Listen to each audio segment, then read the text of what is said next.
皆さん、こんにちは。西安防災部です。いつもご視聴いただきありがとうございます。気をつけよう、甘い言葉と三峡ダム。このチャンネルでは、三峡ダムの最新情報と中国を念頭に気になるニュースを詳しく解説しています。今回は、6月10日を過ぎた途端にダムの水位が上がりだした件と、三峡ダムのすぐ近くで巨大プロジェクトが正式着工という情報が飛び込んできたので、じっくりネチネチお話ししたいと思います。短い動画ではありますが、お付き合いのほどよろしくお願いします。6月12日、地上波では全く伝えられない三峡ダムの現況です。長江水利委員会によると、深夜0時の時点でダムの水位は150メートル90でした。おとといと比べると1メートル60センチの上げで150メートル台に突入。今月7日の夜に底を打った後、急激に水位が上昇しています。なぜこんなことになっているのか、これについては後ほど。ダムの貯水側から見ると、水位はこの辺りではないかと思われます。昨日の朝9時の時点、上流の観測所の流入量は毎秒1万3000立方メートルで、三峡ダムの流入量は毎秒1万7500立方メートル。差分については毎秒4500立方メートル。おとといと比べて上流の寸丹観測所はマイナスの200、三峡ダムもマイナス4000。三峡ダムへの流入はピークを超えて減少傾向となっています。なお、長江の最上流の金沙江にある巨大4電ダムのうち、高架波ダムの放流量は昨日の朝8時の時点で毎秒5840立方メートル。前回と比べて大幅に増やしており、再び今年最高の水準を更新しました。一方、深夜0時の三峡ダムの放流量は毎秒1万3900立方メートル。単純に割り算をすると 45% の発電状況で14基前後の発電用タービンが稼働しているものと推測されます。2日前と比べると大幅な減少。ここのところこの時間帯では放流を絞り続けています。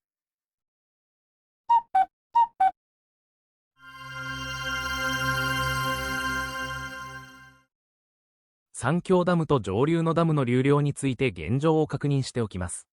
こちらは2月からおとといまでの流量になり、交通運輸部の発表データをもとにグラフを作成。上が三峡ダム、下が高架波ダムを示します。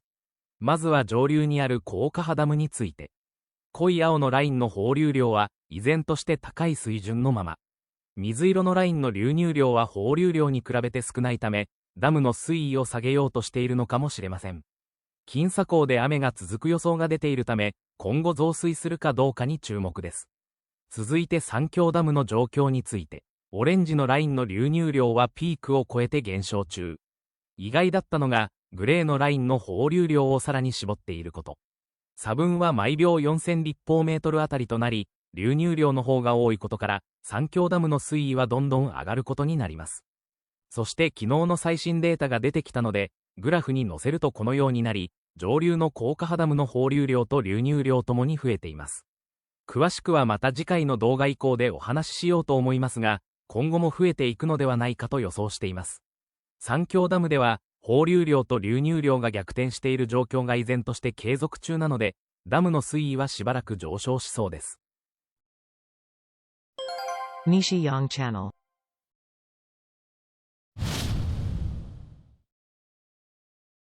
前回の動画の中で、今年の水位低下の目標であった145メートルには遠く及ばず、洪水シーズンを迎えることとなった件をお伝えしました。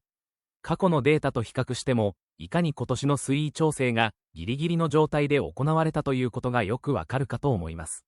その後どうなったのかというとご覧の通りで、急激に水位が上昇中。ほんの一瞬だけ底を打った後、すぐに水位を上げたいという当局の意図が見え隠れします。毎年恒例の三峡ダムの一連の動きを、あちらの官製メディアはこれまでどのように伝えてきたのでしょうか。こちらは過去の記事を一覧にしたもの。今年の場合、水位は149メートルまで下がり、洪水調節容量の9割を確保しましたという記事を、当チャンネルでは勝手に予想していましたが、その予想は見事に外れることに。出てきた記事の概要はこちら。なんと、8日の時点で、予定よりも早く目標ラインをクリアし、今年の水位低下任務を完了したと新華社が報じてます。6月7日21時の 147.78 メートルを使って148メートルを下回ったので、掌落任務完了と発表しているのです。おいおい、145ではなく148になってるじゃないか。過去の記事を見ていただくとわかる通り、間違いなく6月10日に145メートルという基準をベースにニュースが報じられていたはず。なのに、今年はしれっと148メートル目線で記事が書かれていることにびっくりしちゃいな状態。記事の中には気になる文言があります。県版で認められた洪水期運用水位148メートルを下回ったため、年度掌落任務を前倒し完了。この県版って何という漢字なのですが、調べてみると、分析、検討した上で判断することだそうです。こんなの今まで言ってましたっけという感じで、それならもう149でも147でも何でもありです。さすがにこれはアウトでしょう。実はこの数字、匂わせがあったという事実にお気づきでしょうか。超高水利委員会が臨時で出している報告書には三峡ダムについての記述があり、6月4日に出された報告書第6報の中で、このようなグラフがありました。このチャンネルでも取り上げた通り、148メートルまで下げた後、横ばいになっています。公式機関から発表されている文書ですから、重みはあります。この中で148メートルで打ち止めと、わざわざ宣言しているわけです。そしてその理由は先ほど述べたように県版、つまり研究して判断した結果、今年は148に一言決めた模様なのですが、なぜそうしたのか、詳細について記載は一切ありません。かつてはハンデをしたように水位を145メートルまで調整していたのに、これまで言い続けてきた彼らの主張はもう、ブレブレになっているというのが現状のようです。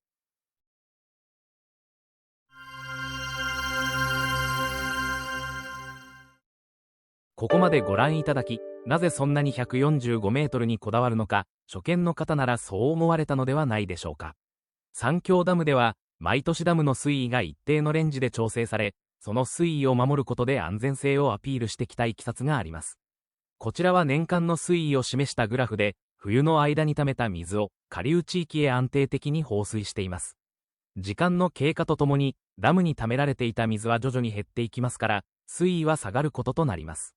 6月に最低ラインまで下げておき、来るべき洪水に備えているのです。何度か洪水をやり過ごした後は、また次の年のために、ダム湖に水を溜めて水位を上げていくというルーティーン。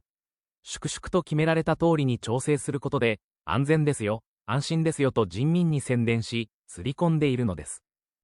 当たり前のことですが、145メートルに水位を下げるのが目的ではなく、洪水を受け止めるための水、つまり洪水調節容量を確保するのが目的です。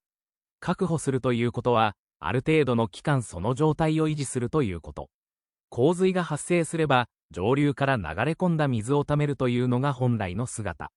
ところが現実はどうでしょうか。湖南省水門局が発表している三峡ダムの詳細情報を見ると、147メートル台まで下がったのはほんの一瞬だけ。実際のデータはこちらになり、厳密に言うとたったの6時間、タッチ&ゴー状態。水位を下げるという任務が完了しただけのことです。その後は多少の増減を繰り返しながら上昇あるのみで、これで必要な容量を確保したと言えるんでしょうか。出てきた官製メディアの文言はというと、先ほどお示しした通り、完全にアリバイ作りに過ぎないということがお分かりいただけるかと。このチャンネルでワイワイと騒いでいるのは、大本営で発表される内容と実態にはかなりのギャップがあるため、ということになります。なるほどな、と思った方はチャンネル登録をよろしくお願いします。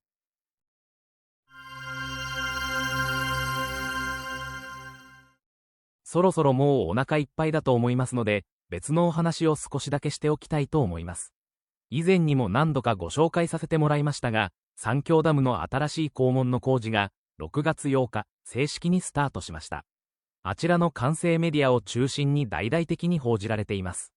三峡ダムの役割は大きく3つあり、洪水調節や水力発電の他に、船による輸送というのもあります。ダム本体の北側にはすでに2つのルートの肛門が運用されており、ここのキャパがいっぱいになったということで、別の肛門の建設が始まっています。これまで準備工事が進められていましたが、今月8日、正式に着工したとのこと。本体工事は100ヶ月ですから8年ちょっと、2034年あたりに完成予定です。三峡ダムだけでなく、すぐ下流にあるカッシューハダムにも、新たな肛門が建設され、合計の費用は約 1.8 兆円。イメージ図が出てきたのでおそらくこんな感じになるんでしょうが、山を一つ丸々潰すような工事になりそう。果たして最後まで工事が無事完了するのか、その前にダム本体がどうにかなっちゃうのか。じっくりと見守りたいと思います。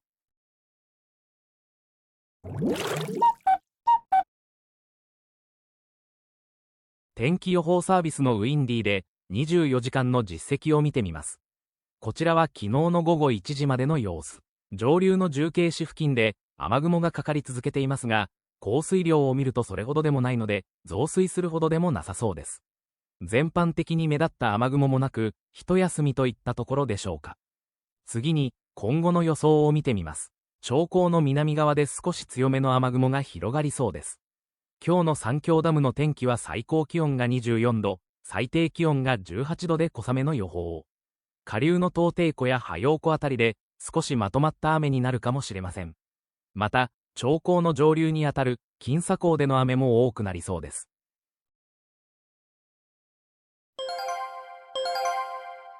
番組の途中ですが、ここで臨時ニュースです。中国スパイの求人サイトでの募集、日本でも増える可能性、政府はダミー会社の特定公表を産経新聞が伝えています。記事によると、米英豪、カナダ、ニュージーランドの5カ国で作る情報機関、ファイブアイズが今月3日に公表した中国の軍事情報機関が求人サイトでスパイを募る手口では、日本でも利用者の多いオンライン求人サービスや決済手段が悪用されていた。中国はインド太平洋地域に展開する米国の同盟同士国の機密情報を収集しており、日本も標的の一つと考えて良い状況だ。インテリジェンス、情報活動に詳しい日大、小谷健教授は、今後は日本でも求人が増える可能性が考えられると警鐘を鳴らしている。以上、中国スパイの求人サイトでの募集、日本でも増える可能性、政府はダミー会社の特定公表を、についてお伝えしました。西安チャンネルです。今のニュースについて少しだけ。中国の軍事情報機関が各国の求人サイトを使ってスパイを募っていたという件はどこか遠い国の話ではありません。日本でも利用者の多いオンライン求人サービスや決済手段が悪用されていたという点はかなり気になるところ。これまでにもあちらさんによる影響工作や情報収集の問題はサイバー攻撃だけでなく地方自治体、企業や研究機関、通信機器、民泊拠点など様々な形で指摘されてきました。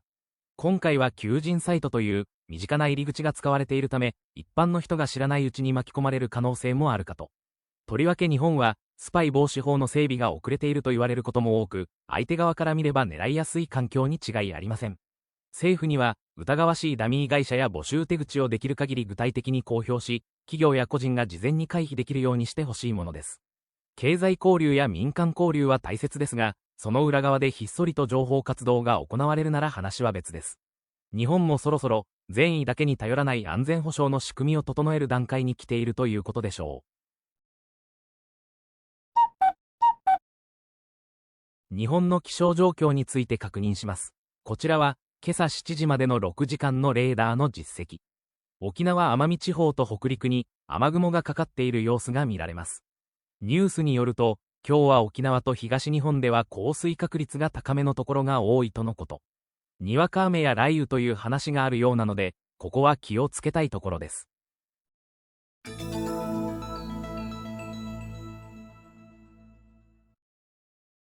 ここまでご視聴いただきありがとうございます。この動画が良かったと思われましたら、グッドボタンを。もう一つやなと思われましたら、バッドボタンをお願いします。YouTube の仕組み的にグッドでもバッドでもアクションがあるのが良しとされるようです。お手数ではありますが、どちらでも結構ですので、一手間いただけると幸いです。引き続き最新情報をお伝えしていきますので、チャンネル登録もよろしくお願いします。